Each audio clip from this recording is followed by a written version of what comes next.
Voilà, Bote Nabino, Bozolanda, Congo Promo, Eza en direct, Waba Lia, ya direct, Tozawana, Pona Kosolo Nabino, comme d'habitude, na émission, ya Lelo, comme d'habitude, Toana Kumu Kivete, Mbote.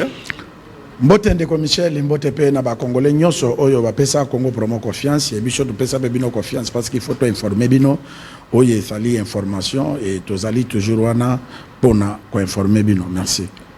Voilà, pour informer la population, alors Congo Promo en direct Lero, Tozolo la qualification et équipe nationale pour la Cannes 2025. Le match s'est joué hier au stade de Marty en présence du chef de l'État Félix-Antoine Tshisekedi Tshilombo.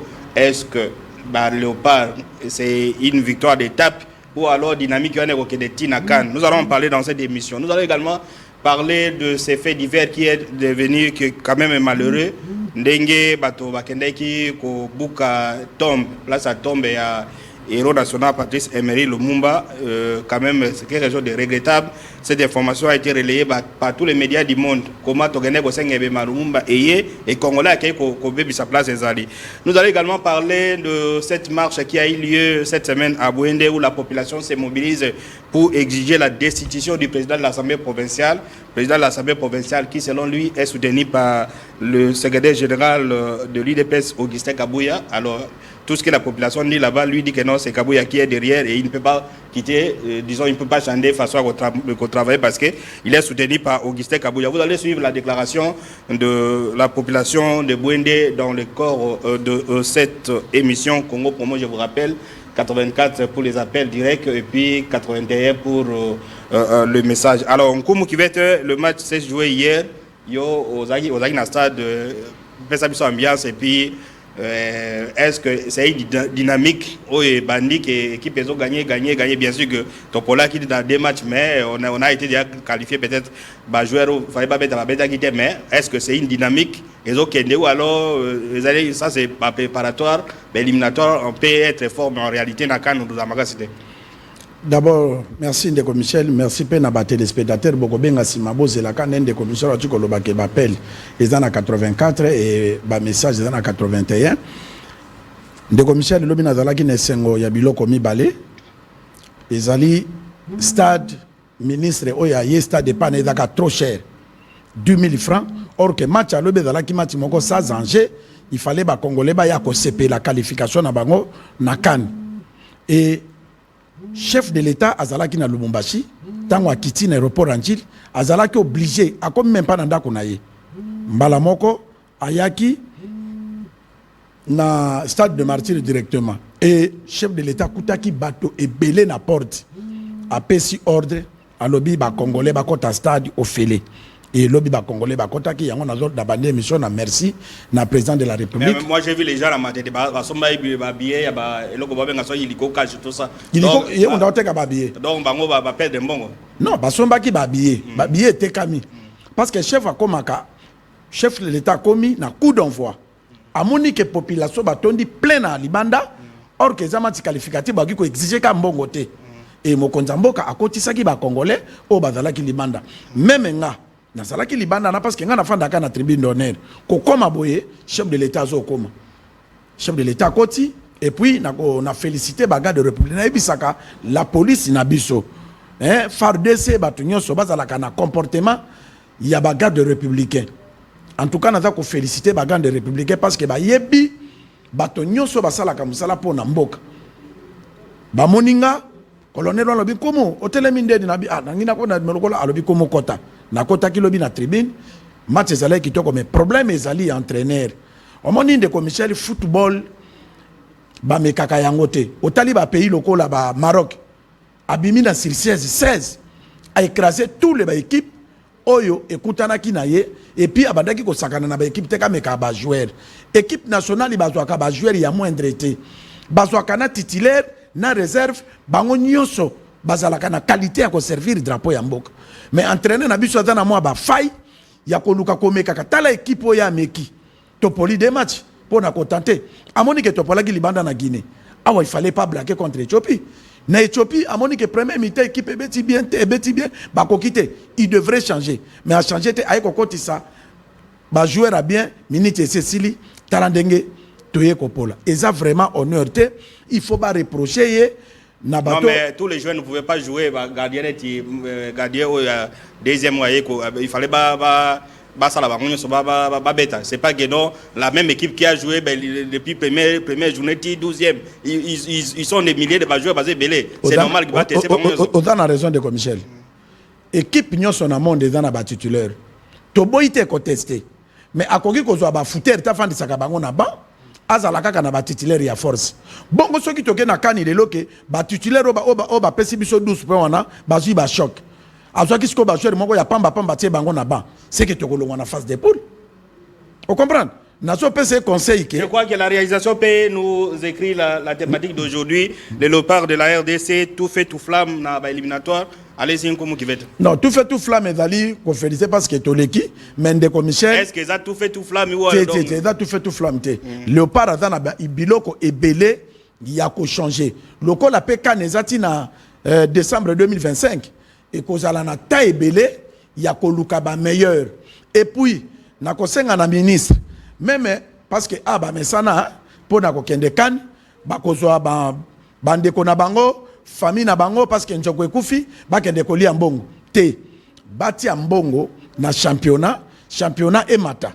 Vita imana mazembe lupopo ba ekibo na tangite balimbisa ngai ba matisa championnat parce que bazo appel quelques ba loko parce que ba professionnel ba kotangi na match Éthiopie wana en tout cas de Michel même nga na ko raté ba biloka joueur azo ko kanga ballon te mais balobi abetaka na poto joueur azo ko kanga ballon te même ko kanga ballon boy lancement ba passe kaka adversaire et lobi na bisengi bande ko to fanda ki na bango ke joueur wana sende aza joueur a minimiser te siko ya moni poto donc la moni poto ba komona ki sende na kan même en éliminatoire la coupe du monde ba komona c'était un bon neuf ngana zo moni na ba Trump il y a Dieu merci Mbokane. C'est ça justement la question que j'allais poser sur SND. SND est un bon neuf, mais contestation donc jusqu'aujourd'hui, il s'affirme difficilement. Il y a un neuf entre Mayele et qui on peut compter. Non, parce que le but il faut avoir titulaire. Neuf il y a compter dans la République démocratique du Congo sikoyo et ça SND. Ça c'est n'engage que moi. Pour nani ngana zo oyebi ba binyo sonenge tokei. Et SND so ga c'est tout ça mais azozo ba chance de que non il y a un bon neuf. Neuf ça ka kocha de soko ta l'équipe en France. Tipo nani comme Giroud. Atia kate mais loko la pesaka atika kata ba défenseur ba s'intéresse ka mingi na ye po ba o ba za ba ilie na ye ba marquer c'est ça le football moderne donc tala lobi na tiebi à coup de tête ye muta marqué et quel bi voilà alors conseil on va passer aux appels les gens commencent à appeler au conseiller à entraîner un nini bon bien sûr que vous avez parlé du championnat il faut championner continuer il y a un appel qui est entraîné voilà. Alors, au conseil, qui peut, on peut compter sur combien de joueurs ceux de Genakan non, nazo yebi entraîneur qui nazo yebi siko entraîneur président de la République. Ba yebi ministre. Ba yebi bato ba mitia soki ba lezi léopard parce que football na bise comment na bato ba na ba monopole o ba décide comment na ba fani na ba kita rouge wana na tribune d'honneur on dirait que ba pesa kata 100 francs na léopard parce que ngana mona kana ba pays mususu il y a même des associations bazo sombe la bajeur ba mituka mais awe za la ka gouvernement mais le contraire papa wana bato ba décidaka akobenga entraîneur football congolais zanga inde na jeraka betisa joueur oyo zoamono ya za meilleur batika entraîneur a sélectionné ba meilleur oyo bakobeta football pour honneur ya drapeau ya République démocratique du Congo parce que pour football yango esangisaka bato football yango pesa kesengo batika biloko ba manipula ka ba entraîneur oyo abenga oyo surtout ba et c'est continuer le kwana ya ba 10% ezali 10% te mais ba omoni ba entraîneur congolais bazawana o ba préparateur physique o boy bangonde ba créer ka ba makambo wana mais ba préparateur physique bazo qui donc bazo mon c'est l'entraîneur azo makamonyo donc tout ça bato préparateur physique bazo mon non il se retrouve plus donc ombre ya entraîneur comme sur ba nikoli musa bango disons les congolais qui sont là ba se retrouver non ba se retrouver ndenge ne football ke ndaka bongo tala tango tipo na yemo ka zo travailler na ba mindelo ya ye na bango omoni résultat sur 16 to 12 to bimi premier na poule pourquoi parce que batikeli monopole ba oya biso ya awa musala na bango ezala kaka ko créer ko tonga ko zwa baboti na ba joueur ko kende na bango ko sala boy mais babo sanate on a zoloba on a lobango clair ba préparateur na équipe bazalaka important. Il faut pas se perdre ça. Tout Congolais a se retrouver pour na ko créer bato ba ko kende une équipe. Et ça la teke non bande ko ya ba obiso ba lezi léopard ndeto ko kende tango ba ko koma kuna ako futa hotel te bazalaka na frère gouvernement ba pesa frère ba komo luka ba senga prime o ba pesa ba joueur ba pesa kapé o ba pesa ba animateur ba pesa kapé bato mais bino bo kende ke taki bato mbongo bo keli suko senga mbongo ya équipe ndenge nini do biloko wana ndito linga parce que na ba pays mususu biloko wana et ça la makate c'est pourquoi des passeports ko yebisa ba autorité ke batinda ka ba journaliste o ba loba ka vérité pour to dénoncer ka biloko wana kuna na kan. C'est pourquoi dépassement budgétaire à ministère il y a sport na réduction des comptes ba comme à 600%. Donc ba PC 100% mais 600% ba musu bazo ka mbongo et bazo mériter de voilà. Na mona ki déjà ministre sur wana ndenge na laki na stade a créé ba hôtesse oyi ba lati ba polo ba ilikoka mbongo wana ezo uta wapi. Ya ko créer ka est-ce que stade ko bi restaurant ya ke ba la kisaka ba de place à ko fanda.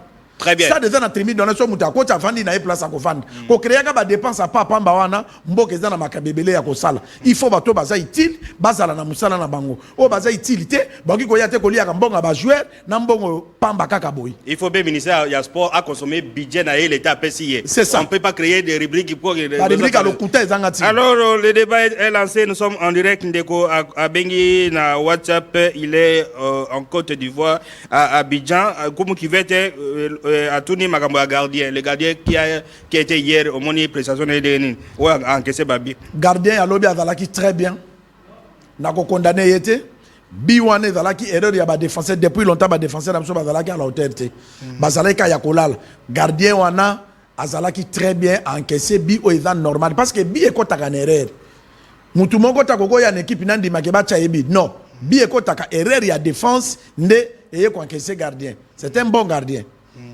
Alors, Bovik Abengi na Matadi, à lobby, problème à neuf, on n'a pas encore trouvé un bon neuf. Tous en neuf et Senda Zali, problème est d'abord en fait. Mais ils ont c'est tout le monde qui conteste. Neuf, il y a Sende Wana, titularisation na ye et PCBISO 12 points. Parce que tous les billes bâtis et Sende na 4 terrain. Azo PC pour permettre à Messi. Atie combien de billes? À part Wana. Atie il pèse. Pour na baili ne batia. Football des commissaires les âgés d'ensemble et ça la carte il faut qu'on ait fatia les lois mokili là sous bongoté football échangé et ça tout le monde marque on va bien en football j'ai collectif na collectivité batunyo sont des marquac et ça quand même neuf façon jouer rôle parce que tous les actions bateau passe ça présent c'est ça rôle la neuf jamais ba si passe et puis défenseur a joué neuf façaté à d'autres là tout droit na poste na et yango doit permettre que ba ballon perdu ba 11 na ba ni bazo tia. Très bien, le débat est lancé. 84 pour les appels directs, 81 SMS, il ne faut pas appeler dans 81, appeler 84. Alors prenez ces messages à ce qui concerne on a vu la Kinshasa. Pourquoi Stade de Tondakité? Prenez d'abord cet appel et puis vous allez. Stade de Tondakité, et Zalaki pour un problème, il y a Mbongo. Stade de Zalaki 10 000 francs. Et bah tu as information et puis bah Congolais, bah bah indénin. RD Sasa Leki. Vous comprenez? Les matchs, il y a formalité. Na okendo bebi sa 10 000 francs nanga. Nalia nango fufute bien na mela nango bière na bandeko ba mela ka bière. Na fana na terrasse, na tala nanga match parce que en direct in RTNC. Mais ba moura football bayaki pour na ba fêter ensemble na président de la République na stade, na ba joueur. C'était ça. Salut ce monsieur Kennedy Bakwa depuis Nsele Ngandayala. Ravi d'avoir la performance de nos joueurs. Ben. Merci beaucoup. Est-ce que ce qu'on a vu hier, les performances de non, équipe est pour faucher na je crois 4e journée hein? Na 5e. Donc deux journées à Souka. Deux journées à Souka Léopard est presté bien té. Na yebité. Soit que ça là qui entraîne ba joueur qui est aussi to légué si or objectif de la guanate na football objectif de la so qui battre les bino même na classe. Soit qui battre 10 sur 10, élève soit 10 sur 10 de le plus intelligent. On comprend? Et ça que nous le on a 8 sur 10 na souki wana ni wana na sala dépôt na résultat ya na sens té parce que ba et dans ba équipe au babimi 16 sur 16 à 8 16 a écrasé tout l'adversaire à Koutana Kinaï. C'est ça le football moderne. Et à te que nous le on a aussi to l'équipe bon tout ça la ba Lolendo. Et on a Talabiso de Salagi, Guinée a gagné Bisso. Mais Guinée a poli contre Tanzanie. Guinée a éliminé. Voilà, on va passer à autre chose. On termine par cette question. Il y a Maman Rose. Donc, il y a des dames qui suivent le football. Ouais. Maman Rose a tourné à lobby. Est-ce que cette fois-ci, Nakan ou Togende, au Monaki, au Moni performance de Baninga lobby, est-ce que tu connais le premier tour, comme un quart de finale? Maman Rose Nangaba. Non, Batonga Kanda, kuna Ndotote.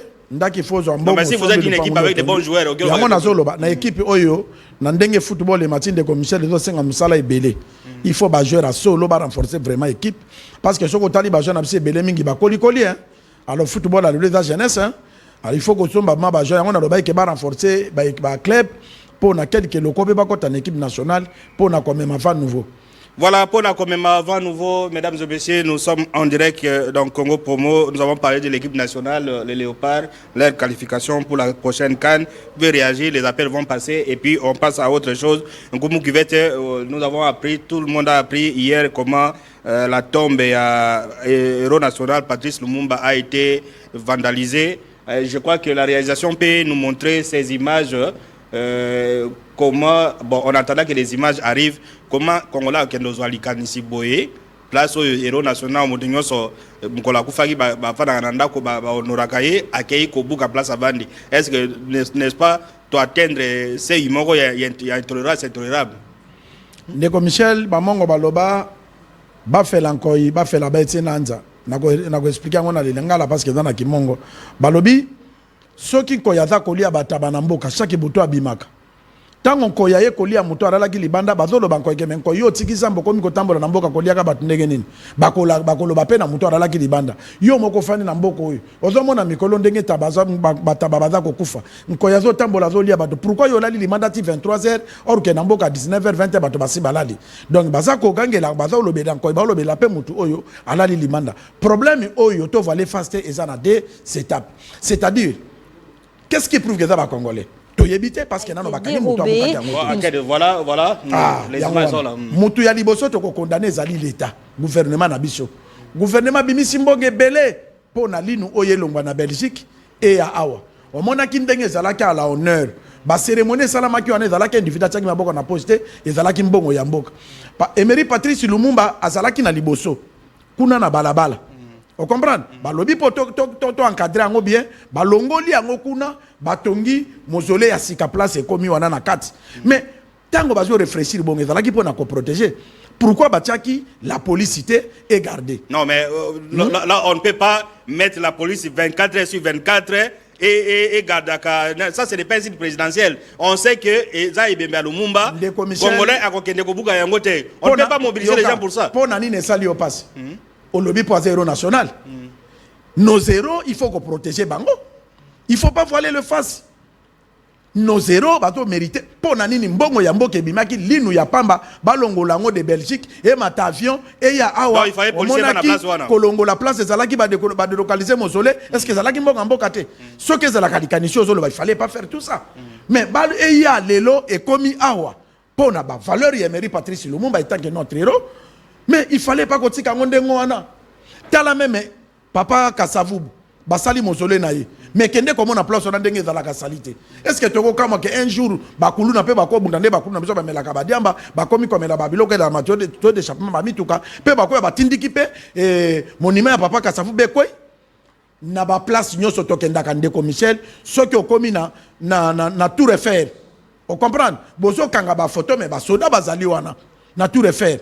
On comprend? Basa ko surveiller. Ce qu'on na ba site touristique, même na ba Émirats Arabes, on a te ba caméra zali et donc la même ba nyama. O eza pour na tourisme. Le fisc ta caméra zala tout ça. Vous comprenez? Eza pour na surveillance. Mais pourquoi biso to bimi simbonge belé to honorer ro na biso que non? Ata ba bomaye, ata ba sala boye. Mais lokola ba lobi linu ne za la canamiser à Belgique. Tozo yango eya. Pour eya awa, il y avait des négociations. Et baye kondima eye parce que ça na mbongo ebele bimaki. Mais pourquoi il fallait qu'on garde yango. Il fallait qu'on garde yango et qu'on perde nini. Au moins na indien awa zo tambola za na deux policiers. Indien. Bon ngo pona ko tshaba policier ba kengela place batie mise nini ya héros national. Yozolo bakese lo côté bako kengela ngote bazala wana. Non, j'ai dit c'est-à-dire qu'on ne peut pas, on sait que c'est police zo kengela ba mituka oyo bato bazo telemisa kengeli bazo 2000 francs mais ko kengela place ya héros ya boye ezala ndengo wana peut-être eloko oyo pesi biso leçon pour na ko comprendre parce que l'autre zo le la bazo ngise bemba maréchal ngana yoto na avant le bemba maréchal to zala kino na Guadeloupe non o moni ke bato ya Guadeloupe bakenda ko déterrer maman Antoinette bazui ba chaînette kaka na biloka boy et puis famille balongola maman Antoinette lekisa yango balongola maman Antoinette place azalaki bake ko kunde na pembeni o eza ko mériter te to ya na ba image wana to pesa directeur d'Eric Vous comprenez? Que bazongisa maman Antoinette na bandenge azalaka parce qu'azalaki premier dame mboko. Même écrit de l'arme tozolo bango na maman Denise na kero keno ba meka kotala pona tomba maman Antoinette lelo maman Antoinette alongwa na place bakundaka ye wana ba famille bakunda na pembe parce que ba sabota corps na ye bakendaka kokata ba cheneto balatsaka maman.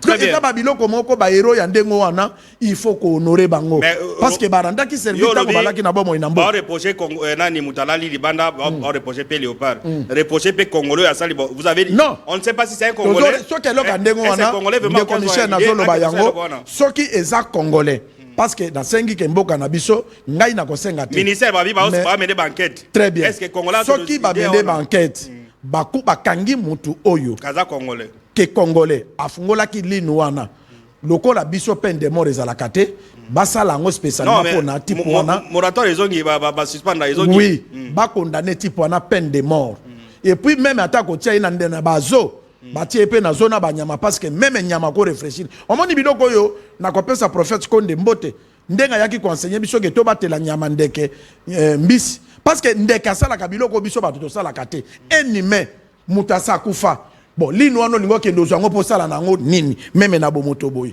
donc mutona zo mériter asa même pas nyama mazanda insecte yango na tuna kanzambe bato musi fallait pas sala bango bato fallait sala bango ata est-ce que prenons l'hypothèse Moussous. Est-ce que Koulouna, parce que les gens qui créent des zones à Kinshasa, notamment Koulouna, est-ce qu'un Koulouna peut avoir l'idée de lui-même à qu'il y ait une place ou un endroit apparemment sécurisé à qu'il y ait ou alors vous avez la diamba ou bien Koulouna de commissaire bango bayaka abotoli au téléphone pour à côté Kazimbo. Koulouna yaka abotoli maman ni pas ça la boy. Koulouna je ne crois pas que Koulouna kokoko kuna a kende ko passe la boy. So Julien wana oteke la ngona. Donc, Koulouna sala gelo comme on sali rapidement pas un bon rapidement mais la diamba mais la whisky. Il ne peut pas le faire. Je ne crois pas que ça Koulouna. Peut-être que dans la barosi Christian on peut pas connaître que Koulouna puissance moge vandi ou bien boye, je ne sais pas. Mais tolingi vraiment l'état na biso ezali basa la banquette, ceux qui bakangi mutuana basambisa vraiment na audience publique biso tout ba image ne peut pas condamner ngana ko préférer mais batongeli case monde bataka ba bikombo so na botana zo wana afanda kakuna ba bwakela ke ba nana ba ni. Voilà, merci. L'émission est en direct. Les deux thèmes sont là. Alors, on va passer à un troisième thème. Bon, Nani, de quoi on a sport. Vous pouvez intervenir aussi. Bonjour Congo Promo. Je suis en direct depuis la commune de Lansele. Vraiment, je jette des fleurs en Koumou qui va te pour ses analyses concernant les futurités. Retenez-moi les futurités qui se passent dans le ministère des Sports congolais, le football entre parenthèses et tout, sur le match d'hier. Vraiment, félicitations pour ça. Pierre Roger Belanja, roi sage. Est-ce que vous avez constaté ma fidélité dans ça? Mais ma fidélité, on a le baguette. A comme il créé ba hôtesse, ba ko apporter ni na football. Ya lukande ba joueur ministre des Sports atambola. Atambola na ba province ba joueur bazali to kende kina mona mboka Kilwando na ouverture stade na amona ke équipe abwendo ebeta kina ba les gens ba lolo ba gagner ki bango ezale kudu ba 6-0 mais ba joueur wana ceux qui ba jouer bango ba encadrer ba ministre ezate ka fanda ka na Kinshasa ceux qui match ezala la tilineti ye wana zo mona question de l'état mona ye non atambola na tous les 26 provinces a déniché ba valeur parce que football pesa ba valeur. Au lieu kaka awolati ba fi ba polo ba koma ba hôtesse ba serva ki pelo bibiso na eloko nini poto mela ki ata kokate to mela ki ata fantata ata maïté. Voilà comme vous dites. Alors répondez à ces messages qui viennent d'arriver, les téléphones pour 84 81. Bango ba benga kana suka bo benga déjà to fongoli téléphone parce que quand on va arriver à la fin de l'émission on va appeler Roya Malamoko. Oui, allons déco obengi wapi kombo nani? Voilà. Ah, baniko bipé. Bonjour papa, wana iza baje na bango donc il parle na makamoleka na il parle Mumba. Bonjour papa, wana iza baje na bango déjà toyebi baje na bango c'est Louise depuis Matete. Muibi wana akoti kuna na kati ndenge nini mbala oyo mbaka oyo epumbwaka mbaka ça signifie quoi bon mboka oye pumbwaka mboka oye akomi mboka. Non, il a parlé de mbaka bon mbaka yango na mboka. Mboka adingalo babiloko ba na ba réseaux Congo pumbwaka zo na 4 heures. Voilà. Bon, ça on va donner ça une connotation politique ça va bien ça baje na bango. Est-ce qu'un politicien peut faire un crime pareil? Non. Omoni na mboka na biso e koma mai. Omoni na mboka oyo. Soki musicien alati elamba ya kato ou bien que ya moins cher. Dokola leki nango na TV. Et les qui a yo na cher non tout ce kaka kokanisa tokanisaka te maître ata mpe ya circonstance pensa bato eza kaka nzambe politiki moto ememi eloko wana eye nango awa mpo na nini kaka mpo basala nango nini eza na sens te baluka kaka bato basalaki eloko wana bango nde bakoyebisa biso pourquoi basalaki eloko wana mais censé lari ya kokondane bapoliticien erreur politique nazalaka mpo babimisi mbongo me bagarde mbongo wana te il fallait batia sécurité kuna mpo na bamakambo nyonso oyo ekoma te. Espérons que nde tomoni na baréseaux sociaux ke famille ya lumumba babike no bango moko bazwaki nini wana baprotegeaka yango. Bon, voyons voir si c'est vrai ou faux. Bazwi déjà lino bazwaka yango banda kala selon miloko tomoni na baréseaux sociaux. Alors répondez à la question de maman voilà lelo ezaka mpo na bamama mama mare alobi boye depuis ebembe wana ya na limité et apporter biso nini ndeko Michel bato ebele balingi kaka mpo na congolais amonaka développement mboka eza kaka kolia kolata oui eza feki quotidien moto parce que moto même biso ava toya so toliaka te toya te ndenge mpe tolati bo eza po tosepelisa bango bato baotala biso et puis valeur ya république. Non, sa question c'est ça sert à quoi ndenge yaki j'ai compris yango na lingi na répondre yango na uti koloba awa ide mama alobi c'est-à-dire quoi osombi basane pa olela mais osombi yango oli après opasoli osali nini o comprendre c'est-à-dire gouvernement na biso abimisi mbongo o il fallait ça la banzela okende ko Michel il fallait ça la banini balobi to ya nebembe ya héros national na corps ya héros national baye nango awa basali pe nyonso basalaki ba congolais nyonso bamonaki ba mobilisaki même chaîne nationale et l'accent en direct o comprendre mais il fallait pas protéger yango siko ba détruire place il faut pas bandela dessus ko somba ba vitre ya kozongi siko question ya mama wana eza boye importance nango yaki pona nini non importance c'est un héros eza lokola mama na Mobutu Lumumba abunda pona mboko oyo Lumumba vina ye mobimba atelemelaki pona mboka oyo et se développer ezala lelo obiso dozali pona tokuta Congo eza Congo mais il faut qu'on honorer ye eza tege lokola kufito bwa keka lokola koni non il faut honorer ye eza lokola lelo nde ba congolais ba reconnaître ka Mobutu te mais c'est une erreur. Alors ndeko obengi wapi kombo nani?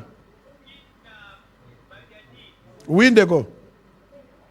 Na bengi na badiadi kombo la ngai Pichu Mula. Oui ndeko Pichu. Makambo Lumumba na makambo équipe nationale réaction na yo. Nana bokila mutazolo bawana. Na biboye. Ndeko loba tozolanda dans direct mboka mumba bazolanda yo. Bazolanda yo ko sa distraction te. Oh. Voilà. Oui ndeko Michel moni net ndenge limbisanga na lobeloko oyo ndenge Félix Tshisekedi azaboye biso nyonso toza ko benga président de la République boye pas na signature mais lelo soki aza na bomo ité tous les souffles ba pema ko tambola ndenge Félix azobunda pona ko signer mboka oyo aza na malamu aza pe na mabe mais pourquoi lelo ba congolais balingi ko honorer Mobutu te pourquoi parce que toute sa vie abundaki po na Congo oyeza la Congo. Prenez d'abord cet appel. Allons ndeko. Bibo esengelaki batia ba garde lokola na Brazzaville. Oui. Na Brazzaville batia ka ba garde na monument ya de Brazza. Ah. Il faut essayer de protéger o ezali héros national na biso. Na Brazzaville ba gardaka ba kumisaka Lumumba na ndenge moko makasi koleka même biso. Très bien. Et c'est na biso vraiment to protéger patrimoine na biso ada mondial. Merci merci oyoki penza ba politique ba kengela ka ba senisa yango malamu. Merci beaucoup oyoki ndeko Michel c'est-à-dire des Brazza awa des Brazza la kuti akala akufa depuis ba autant d'années mais awa na Kinshasa est-ce que tu es des Brazza bayoka ndenge ofanda na Brazza ndenge alobi mais Lumumba za na université bomba na nini na Pointe-Noire université Lumumba allons ndeko ko bipete benga pona bato bayeba nini olingi o contribuer yozo bipe mundaza besoin leka alikite pona yozo sa distraction on comprendre un jour penzo ta Mobutu et ya na Congo ba ancêtre na biso ba honorer pe corps ya Mobutu ba congolais ba to lingaka ba continue biso de gatango ba na bomoi tango ba na pouvoir pona nommer yo ministre pona osenga benga ya mbono audience pe sa mbongo mais o ba kufa wana pe bazala kaka yango moni meme na cimetière ya Gombe ba comment j'étais comme vous donc bango lelo batikala mikuwa mais bazala ka lokola biso to honora pe ba kufi Voilà, ndeko 177 ozobenga awa, il faut benga na 444 au les quarantaine. Voilà, on est en direct, on va passer à autre chose. Nous allons demander à la réalisation d'abord de nous proposer EIP Chouapa et puis on va rester là-bas à Chouapa. Donc, EIP Chouapa, évolution des travaux de 145 territoires.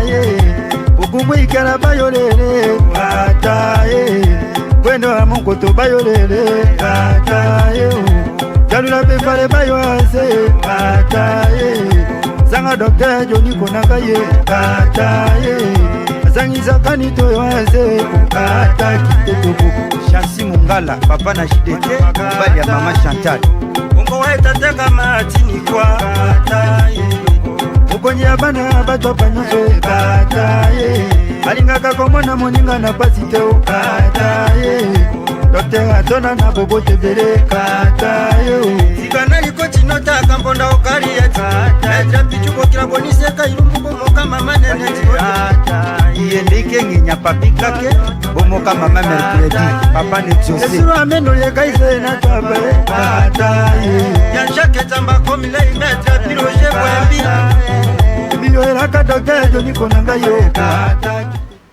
Voilà, de retour sur ce plateau de Congo Pomo. Comme vous allez répondre aux questions de Léopard. Ma question, il y a Patrice Lumumba. Il y a quelqu'un qui nous a appelé à partir de la ville de Lumumba-Ville. Lumumba-Ville, il y a Héros National. Il a écrit, on va lire son message un peu plus tard. Alors, on passe maintenant à la province de la Chouapa. La population s'est mobilisée, a dû exiger départ. Pardon, Ndeko, Michel Toya Bandeko. Allons, Ndeko, bonjour, Obengo, puis comment on Merci, papa, papa Gabon, à Doc Nabé, la Machina. Oui. Papa Maréchal, obligatoire, pour le Dongapo, l'Oupé Magnon, toujours manqué dans Mokoyo, et j'allais pour ton négligent Maréchal, Motatel, Macambo, Minene, Mokoyo, développé, pour papa Maréchal, pour tout comme le 21, la 21 commune, la commune, Jeli papa Maréchal Moutassala Moussala, Naba Prince, Naba Ndila, et papa Maréchal, Salaki, domaine agro-industriel de la télé. Il est l'autre négligent, papa Maréchal, et Bembe Maréchal, pour les Zonga, pour tout à l'oupe, Marissou, Chiagouna, Bitumoto, Longa, pour Yazazi, Nguna Tumba. Salaki Bitumana, Ye, Awamboka, Ben Chandeza, Bitumaya, Boisumona, Namuka Nabiso, Tena, les autres, vous allez vous souffrir, peuple congolais, pour Ndega toujours manquer. Mais reste wana ya Maréchal na mutu na biso upo mbembe wana ezongo obligatoire wana ngai papa ka Gabon na senya ngola na machine petrol plutôt na machine Siforgo. Merci Ndeko papa na machine Siforgo. Donc bon, nous étions à Guadeloupe. Tout ça là qui interview na Guadeloupe bato ba mona ki avec le président Félix Tshisekedi en tout cas be Mobutu Koya. Maintenant il faut famille payer à président Mobutu ba que des va ça pas pour que non ne passe et bien mettre la non famille Mangomo. Alors nous allons demander à voilà, on ne va pas en finir les appels, prenez d'abord ça et puis on va à la réalisation. Mbotandeko obengi wapi kombo nani? Kombo Vincent Yagwala abengi na Mbinza Ipeni. Oui, ndeko na Mbinza Ipeni. Nalingi na Lobaboy. Pourquoi projet donc il y a 145 territoires en haut, dès que vous avez l'accent pas territoire mususu donc bâtiment et ça ba mike et province mususu et ça bâtiment donc il y a minene école il y a munene makashi et ça peut propre na bakasa il a dit mais si vous OK côté Équateur banda kwa mike OK province ba Congo donc ndako mike ba bâtiment mike administration et tout ça pourquoi il y a uniforme la Congo mobimbate puis c'est ça que l'État est bimika dans le même montant de sigo bazo ça misala donc wana comment c'est go ça donc ndenge wana ke ba ça ba baptiste moko ya mike côté mususu ça minene donc ningola alors donc ba meka ko revoir manière ko ça biloko wana et bimaka mbongo moko na beseko bimisa ka même montant ndezo ça donc na ba province nyonso il fallait ça ka même bâtiment pas dans structure yango et puis ba pesa ba nani ba opérateur bazo construire donc le même mesure pour basa ngo partout pour ça uniforme yango da contribution nga ngaki atuna ngwa. Très bien. Vous répondez à la question. D'accord, merci beaucoup. Dikani sino eza bien mais oyo zo mona neza pour la télévision. Ido lobi wana Beseko tous les entreprises nyonso bapesaki bango ke bandako dans la uniforme ezala ndenge moko Congo mobimba longola idée wana ya bato bazolo bakena Kasai parce que lobi o Kasai eza minene Congo central Équateur eza mikete bapesaki bango eza ndenge moko parce que eza projet 145 territoires président de la République apesaki yango pona tous les province nyonso ba bénéficier yango ndenge moko place au moniteur to la Kisawana eza na province ya Chwapa oyo entreprise EIP et la misala et puis la réalisation et salami parce que yo moko moni ba bâtiment mais ba bâtiment nyonso na toute l'étendue de la République ezali ndenge moko. Très bien, Koumou qui vient de voir la Chwapa, la population exige la décision du président de l'Assemblée provinciale de la Chwapa. Alors, on va demander à la réalisation, on va nous montrer comment la population s'est mobilisée à Bouendé. Toute la ville de Bouendé était dans la rue pour exiger le départ du président de l'Assemblée provinciale. Les raisons, on va découvrir dans cet élément de réalisation. Monsieur le vice-premier ministre, ministre de l'Intérieur, Sécurité, Décentralisation et Affaires coutumières à Kinshasa, Gombe. Excellence, nous, la population de la Chwapa habitant la ville de Bouendé, réunie au sein du collectif des mouvements associatifs qui militent pour la bonne gouvernance, venons avec consternation auprès de votre haute autorité dénoncer les comportements et actions des honorables députés provinciaux, membres du bureau permanent de l'Assemblée provinciale de la Chwapa. Nous citons ici honorable Daniel Boteko et Ghislain Gayolikinda, respectivement président et rapporteur. En effet, après l'installation du bureau définitif de l'Assemblée provinciale de la Chwapa, les agissements de ces deux honorables préciteurs nous ont malheureusement laissés en état de perplexité qui ne méritent pas l'honorabilité qui leur est due. En tant qu'animateur de la première institution politique provinciale et les premiers représentants de tous les électorats de la province, les griefs suivants sont mis à leur charge par les communautés de la Chwapa présentes à Bouendé. 1. Des sorties médiatiques incendiaires, intempestives, discourtoises, menaçant même les habitants de leur base. Manque de considération à l'égard de leurs électeurs que nous sommes en proférant des propos injurieux, indigestes, discourtois, méprisants, belliqueux et bellicistes. 3. Ténors et acteurs des actes de spoliation et désaffectation irrégulière des biens immeubles et espaces verts de l'État à travers la ville de Bouendé, favorisés par l'ex-gouverneur de province, M. Pancras Bongonkoy, aujourd'hui l'un des 4 sénateurs de la Chwapa. La dite désaffectation teintée d'irrégularité a engendré des conflits intercommunautaires et mésententes entre les communautés de la Chwapa et certaines autorités bénéficiaires des immeubles et espaces morcelés au sein des résidences des officiels depuis l'époque coloniale. Nous dirons ici que M. Pancras Bongonkoy a, après son mandat, laissé entre les mains du gouverneur une patate chaude afin de ne pas vivre en paix avec la population. 4. Tireur de ficelles pour mettre en collision l'exécutif provincial contre sa population qui jusque-là vive en paix et aspire au bien-être commun. 5. Auteur de clivages, de séparatisme, de clanisme, de récupération des biens, d'instrumentalisation de certains enfants jusqu'à proposer la transplantation du chef-lieu de province de Bouendé vers un autre territoire, de suite des dénonciations faites contre leur action mercantile. Instrumentalisation de certains jeunes originaires d'Ikela, en les armant ont vu eux aussi des autorités provinciales le samedi 2 novembre 2024 des armes blanches et des armes à feu, communément appelées Yakoma, pour s'attaquer contre les réclameurs des biens publics de l'État spoliés, prévalant que ces jeunes gens ont été tatoués de gris-gris d'un Koyadjoki qui symbolise les antiballes. 7. Dès leur entrée en fonction, en pleine session ordinaire de mars 2024, ils ont déclenché en lieu et place de la plénière un contrôle des agents et fonctionnaires publics de l'État sans respect des us et coutumes parlementaires. Toutes leurs prétentions à ce sujet se sont soldées par la recommandation de leurs frères, cousins, collaborateurs et électeurs parmi les agents payeurs de la sous-traitance de Afriland Bank. Et leur enquête a été ainsi jetée dans les oubliettes et n'a produit aucun résultat. Après plusieurs analyses, débats et délibérations, en tout état de cause et par voie de conséquences, nous avions résolu par votre trichement de demander à nos 18 honorables députés provinciaux leur déchéance du perchoir du bureau permanent de l'organe délibérant de la Chwapa. En outre, qu'il plaise à toutes les autorités qui nous lisent en ampliation de s'impliquer activement, chacun en ce qui les concerne, pour redorer l'image ternie de l'organe délibérant, tant de la province, en choisissant 2 autres fils de la Chwapa qui y siègent. Vive la République démocratique du Congo, vive la province de la Chwapa, prônons la bonne gouvernance pour la population de la Chouafa. Voilà, vous nous suivez à Bouendé, à Ikela, à Bukungu et partout à travers le pays. Congo Promo, nous sommes en direct maintenant. C'est le troisième sujet, troisième thématique de cette émission Congo Promo. Alors, comment qui va être population et bimi, ils ont exigé décision à président de l'Assemblée provinciale. Pour faire bouer. Le président de l'Assemblée provinciale, comme député, il est allé s'engager dans la banque de Kinshasa.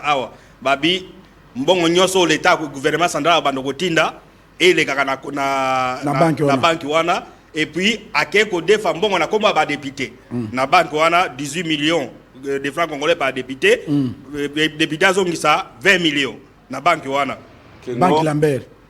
On peut considérer ça comme tel. Oui. Il a écrit une lettre où il a député 15 députés sont allés donc alors ironie du sort.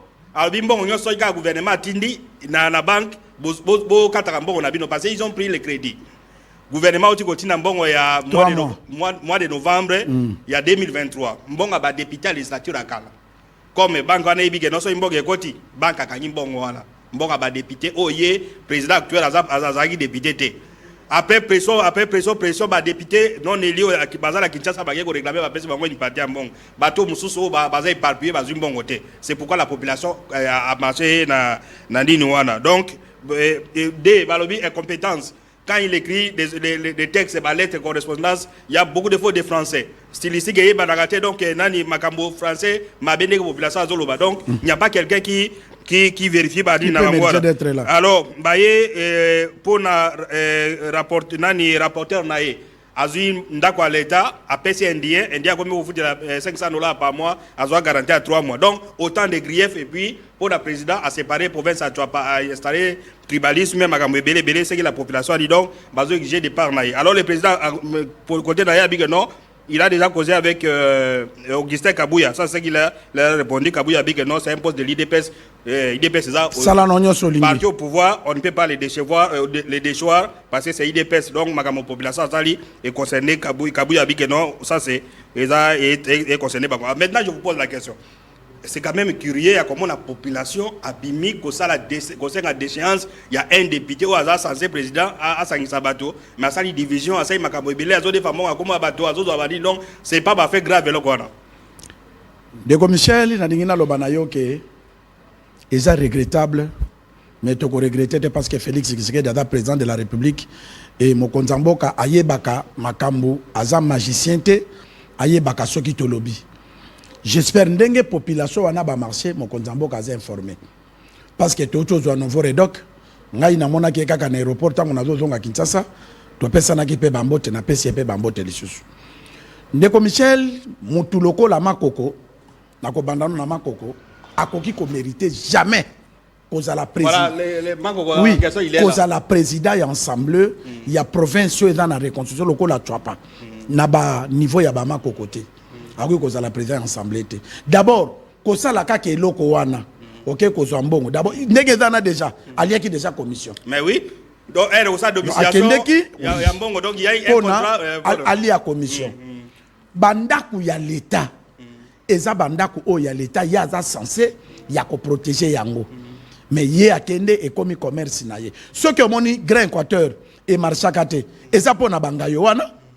Ngaya zalaka député à 18 ans ya Kabila. Apportani gouverneur Bayende à l'époque gouverneur de l'État zali rapporteur adjoint na Sénat bakende ko tuna ye comportement ya ngayo bakolo basiko bango basali kuna ndenge nini ngayo mutu ya MLC ye mutu ya IDPS avec ba parapluie na Kinshasa ya zolo bakuna lobi nani akoloba nanga parce que au cadre ya union sacrée eza Jean-Pierre Bemba o anangayo yepe kuna lobi nani akoloba nanga parce que ngana kenda kada memela ko Augustin Kabuya bambisi na memela ko Augustin Kabuya biloko mutakolo bananga no Augustin Kabuya ezali o ya lobaki ke no Augustin bi connaît ministre alors akeko za ministre parti mususu metanga suis ministre wana alobaki ni toza no dio na ye o ya lobaki ke awa na bwende lokola bapesi biso côté ya ministre provincial tokopesa mutu ya IDPS mais mutu akopona mutu wana eza Augustin Kabuya il faut ya pesa lokola Kabuya yebi na yeba tunatwa pate yake kozwa pire petit ya muninga na yengayo ndatie ye ministre poste IDPS a roulé d'abord IDPS kaka po na komboke atadi pire petit ya Kabuya biso tozongi suke pas président de la République parce que biso soki tozo loba de Michel président assemblée ça il a Félix Tshisekedi campagne té asala ki campagne pa bima même Kabuya na twa pa bavudai Kabila pour Félix Tshisekedi pour na Kabuya pour na biso pour preuve na brevet certificat de mérite ya team 20 ya campagne à Félix Tshisekedi na tamboli na Grand Équateur ko présenter bato Félix Tshisekedi yango naza na droit soki bato bisa komba Félix il faut biso to yebisa président de la République que peut-être biloko ngayazo sa logistique Kabuya yebité to tenir information que ebela population ba marché Patrick illustré population wana ola que ça ba marche na bango na ba banderole est-ce que population oyo voix y compris bande ko pays ya président na rapporteur oui bango wana ba marché est-ce que population na ba votaki Félix Tshisekedi te est-ce que bango nde ba votaki nengayo tango mokonza mboka telemi na Lubumbashi lobby nazali garant de bon fonctionnement d'ab institution c'est-à-dire tu as pas pesé na kati lokola ya zali garant ayebisa ministre intérieur à suspendre ngayo à suspendre président assemblée baya nano na Kinshasa comme ça basala élection bacha batu musus pour la province wana et se développer pour na mandat ya Félix Tshisekedi bana ya twa papier ba sepel parce que tango ba pesa ki entreprise na EP chop a réaliser population twa ba beteli Félix Tshisekedi maboko mais ceux qui bazui un incompétent oyaza na mutu bwana po na ko sambwisa komba président de la République azo mériter destitution na ye rapidement ba longola parce que toi n'est pas de Michel to ko pesa président de la République exemple salama na province Équateur boba monaka pasi boyi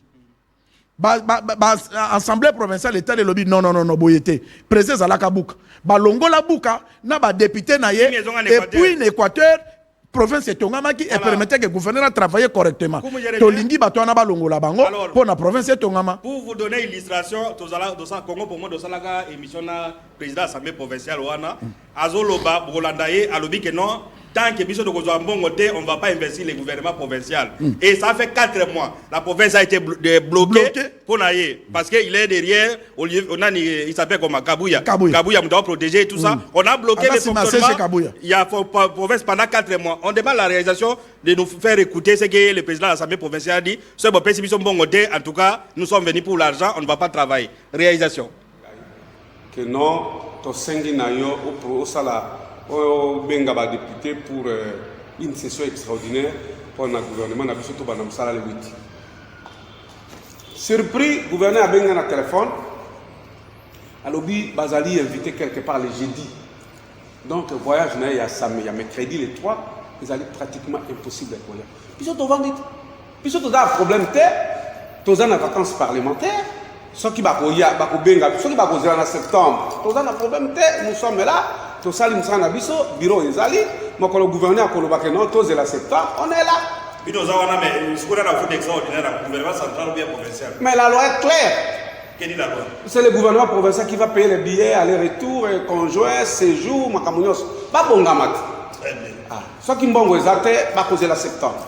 J'espère, parce que nous avons porté par Molo Beliaba député. Je représente les collègues. Et dans le moment où nous sommes allés à Foya, nous avons dit qu'il y a un ba député Moussous Bazoya wana ba kiti bazoke ba John. Voilà comment qui était le président de l'Assemblée provinciale de ça à l'époque de la Chouapa et quand il disait que ça mbongo biso de kosala musala te et pourtant ils ont été élus pour la kosala musala et 4 mois et gouvernement kosala ka siko misala ku d'état molate c'est entre autres pour lui et surtout que il dit que Kabuya derrière lui ba kosala le comme côté et commenter puis on va chider par loko na ko commenter pe na do cité mbala moko na lobango chaque fois que ba pesa ka mutanzala kalinga nguba te pour soki mutanzala kalingi nguba de ko Michel soki zalaki sakombi bokoli a vert akosilisa nyoso kaka na kikalungu Tala kozwa mutu yanzala kotia na tête à province a commis ko gérer mboka na COP rapporteur nani question na ikuta mona mbongo te ici les documents seuls a commis ko gérer mboka na COP donc tout est ça pour na ye COP pour na nini ngai Kabuya mais tokoyebisa CG maloba nanga ya suka yango yo CG ozali secrétaire général ya peut-être d'abord cet appel là peut-être on va vous prendre oui peut-être cet appel. Allons Deko, Obengu api Komodani. Bonjour, merci. Anaza, monsieur Flory. Oui. Allô? Oui. Non, on a rien à intervenir par rapport à propos du président de l'Assemblée provinciale. Je ne sais pas, peut-être on va comprendre mais je pense qu'il n'a pas dit, comme vous le dites, exactement que ce qui est apparemment, il dit que Baza na vacances parlementaires ou Baza na vacances parlementaires période ouana et qu'il a dit que ce qui session extraordinaire est convoqué na minute ouana, c'est à l'autorité provinciale de réunir les députés qui se trouveraient un peu éparpillés de partout dans les vacances parlementaires là-bas. C'est comme ça qu'il dit que ça nécessite les moyens. Donc le moyen devrait venir de l'exécutif provincial pour payer le billet à Batouana afin que va se réunir.